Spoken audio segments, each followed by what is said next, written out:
বাংলাদেশ বার কাউন্সিলের নির্বাচন স্থগিত করা হয়েছে। সেই স্থগিতকরণের কারণ হিসেবে বলা হয়েছে যে দেশে তীব্র জ্বালানি সংকট, এই কারণে বার কাউন্সিলের নির্বাচন স্থগিত করা হলো।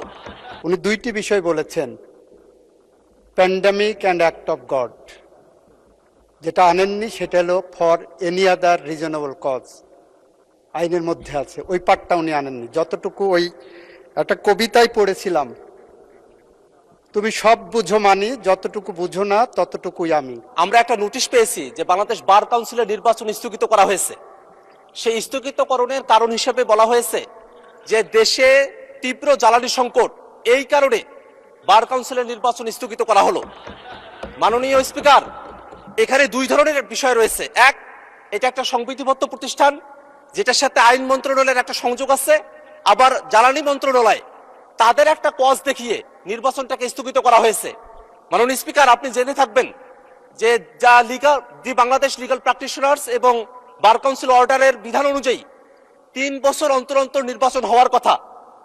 যদি নির্বাচন করার মতো পরিবেশ না থাকে, অর্থাৎ প্যান্ডেমিক হয় বা অ্যাক্ট অফ গডের মতো কোনো ধরনের দুর্যোগ ঘটে, সেই সময়টাতে 1 বছরের জন্য একটা অ্যাডহক কমিটির বিধান করণের সময়টাতে করা হয়েছিল।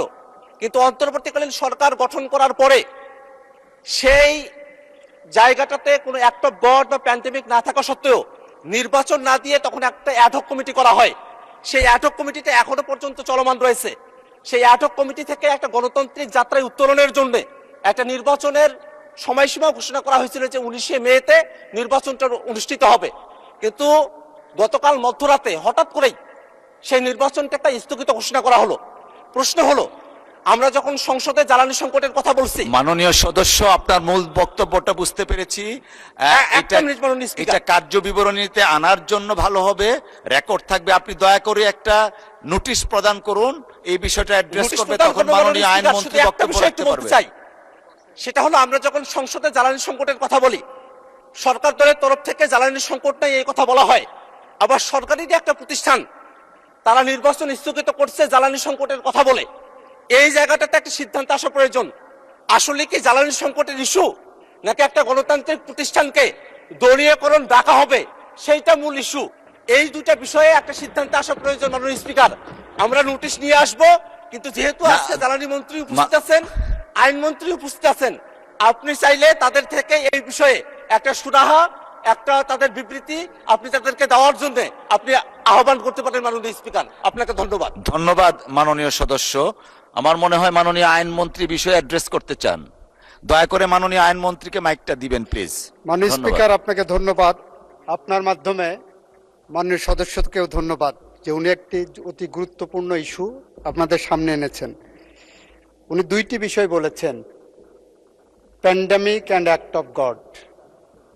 যেটা আনেননি সেটা হলো for any other reasonable cause, আইনের মধ্যে আছে, ওই পার্টটা উনি আনেননি। যতটুকু ওই একটা কবিতায় পড়েছিলাম, তুমি সব বুঝো মানি, যতটুকু বুঝো না ততটুকুই আমি। উনি সব বুঝেন, এটা যেমন মানি, কিন্তু যতটুকু উনার প্রয়োজন ততটুকু উনি আনেন, এর বাইরেরটুকু আনেন না।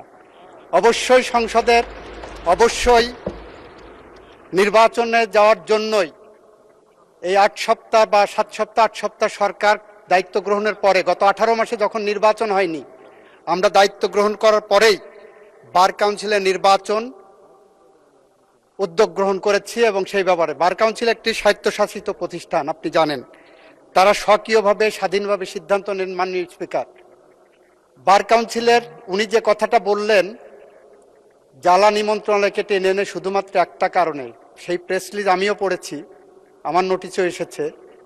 উনি যে জিনিসটা বলেননি সেটা হলো ঢাকা বার সহ বেশ কয়েকটি বার অ্যাসোসিয়েশন থেকে বার কাউন্সিলের কাছে অনুরোধ এসেছে যে তাদের ওখানে এখন নির্বাচন চলছে, তাদের নির্বাচন প্রক্রিয়া সমুন্নত রাখার জন্য, এইটাকে নির্ঝঞ্ঝাট রাখার জন্য, ওই বার অ্যাসোসিয়েশনগুলোর নির্বাচনকে নির্ঝঞ্ঝাট রাখার জন্য নির্বাচনটা পিছানোর জন্য বলেছেন। এবং বার কাউন্সিল একটি সংবিধিবদ্ধ সংস্থা হিসাবে বিভিন্ন বার অ্যাসোসিয়েশনের সেই অনুরোধটাও রক্ষা করেছেন। ফলে এই পার্টটা কিন্তু উনি বলেননি। আইনজীবীদের দাবি ছিল বিভিন্ন বার অ্যাসোসিয়েশন, ঢাকা বার হলো, বলা হয় এশিয়ার মধ্যে সবচেয়ে বৃহত্তর বার, যেখানে 22,000-এর উপরে লয়া আছে, সেই বারের নির্বাচন সামনে, 29 তারিখে সেই বারের নির্বাচন, সেই নির্বাচন প্রক্রিয়াকে সামনে রেখে সেই অ্যাসোসিয়েশনের পক্ষ থেকে যে অনুরোধ এসেছে, বার কাউন্সিল আমি মনে করি তাদের নিজস্ব মেধা, প্রজ্ঞা, স্বকীয়তা এবং স্বাধীনতা অ্যাপ্লাই করেছেন। সেই কারণে সেখানে আমরা কোনো হস্তক্ষেপ করিনি। আমরা চাই ওনার মতোই যে বার কাউন্সিলের একটি স্বাভাবিক নির্বাচন প্রক্রিয়া এগিয়ে যাক, এবং সেই প্রক্রিয়া এগিয়ে যাওয়ার জন্য আমাদের পক্ষ থেকে আমরা সেখানে হস্তক্ষেপের মধ্যে যাচ্ছি না। আমরাও চাই, ওনার মতোই চাই, বার কাউন্সিল স্বাধীনভাবে সিদ্ধান্ত নিয়ে তারা এই ব্যবস্থা গ্রহণ করবেন। আপনাকে ধন্যবাদ মাননীয় স্পিকার, মাননীয় সংসদ সদস্যকে ধন্যবাদ।